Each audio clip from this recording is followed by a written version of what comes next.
સુરતમાં ગાંજાના ગુનામાં ફરાર આરોપીને સારોલી પોલીસે વેશ પલટો કરીને ઓરિસ્સાથી દબોચ્યો।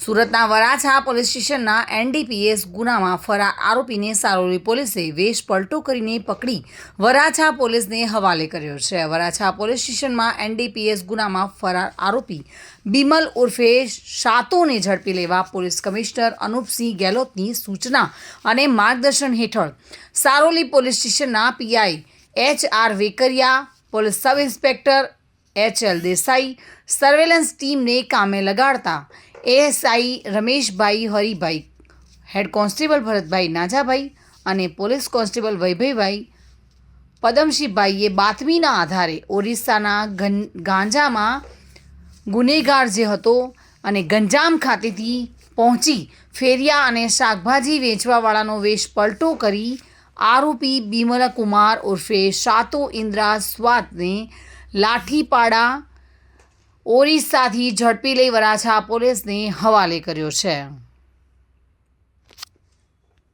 સુનિલ ગાંજાવાલા સાથે bureau report, today Gujarati news.